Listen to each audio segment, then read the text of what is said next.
मोर नाम मनोरंजन राउत, ग्राम पुआणिया गाँव संपादक अच्छी। आज जो कलश यात्रा है तो निहाती प्रतिष्ठा दिवस रे हवा कथा। भाईना मानकर चेष्टा, ग्रामवासी चेष्टा, बहुत दुख सुख कष्ट बाधा विघ्न घटी आज जो यात्राटी है आमे आमे करिनु, जहाँ प्रभुंकर बरात अच्छी ताहा प्रभुंक निर्देश रे ही होची, आमे निमित्त मात्र। जो 3 दिन धरी कार्यक्रम रही सांस्कृतिक कार्यक्रम बुझा गले आज सन्धार छोट छोट छुआंकर डांस प्रोग्राम हम, गोटे भगवत प्रोग्राम अच्छी। काली काली दिन बेला सांस्कृतिक कार्यक्रम गोटे अच्छी रामलीला, जोटा कि बहुत दूर आस सुनाखेलू। राति 10टा बेलू आम गाँ पिला माने समस्ते पूरा गाँव होल पिला माने मिसिकी गोटे सामाजिक नाटक करुँच, जोटा कि पूरा परिवेश शिक्षा दब। हाँ, आउ शेष दिन आ गोटे नयागढ़ पटू धबलीर गोटे पौराणिक नाटक हम।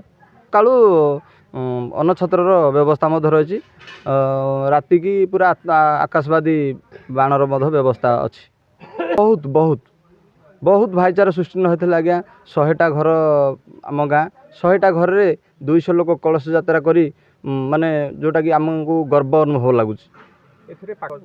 बहुत लोक आसछन्ती, बहुत लोक आसछन्ती, बहुत सहयोग करछन्ती। ठाकुर को दर्शन पे आखपाख लोक आसछन्ती। बहुत तांकर थिला जहाँ सी चाहूँ भिड़ी आणुछन्ती तांको पाखु अच्छी, निश्चित अच्छी, जोटा कि आमे कहले कम पड़ो। सुरेंद्र कुमार महांती, बयस 82 वर्ष एवं सहधर्मिणी श्रीमती विजयलक्ष्मी महांती, बयस 78। आमे पुआनिया ग्रामर मंदिर प्रतिष्ठा उत्सव रे कर्ता एवं कर्ती भाव में ठिया एवं आमर कर्म आमे संपादन कर। ग्रामर एक क्षुद्र मंदिर थिला, बाबा श्री श्री तुम्बेश्वर छोटिया मंदिर थिला, किंतु याकू ग्रामवासी तरफ से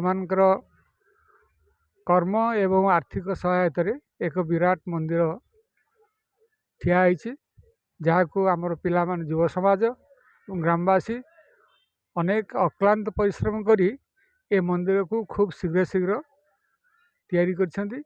एवं आज तार जल यात्रा एवं आउ 3 दिन पर आमर मंदिर प्रतिष्ठा उत्सव। आमे आशा करछु ए मंदिर समस्त काम सुरखुर हेब एवं आगामी दिन में मंदिर सुरम्य एवं ଗୋଟେ ଦେବତୁଲ୍ୟ ମନ୍ଦିର ପ୍ରତିଷ୍ଠା ହେଇଛି, ସେଥିପାଇଁ ଆମେ ଗର୍ବିତ। ମୁଁ ଏତିକି ପୂର୍ବାଭାସ ଦେଉଛି। ଏ ଗାଁ ଏକ କ୍ଷୁଦ୍ର ଗ୍ରାମ, ଲୋକମାନଙ୍କର ଏକତା ବହୁତ ମଜବୁତ। ସେମାନଙ୍କର ଶ୍ରମର ଅବଦାନରେ ଆଜି ଏ ଦିବ୍ୟ ମନ୍ଦିର, ସୌମ୍ୟ ମନ୍ଦିର ଆଜି ଦଣ୍ଡାୟମାନ ହେଇଛି।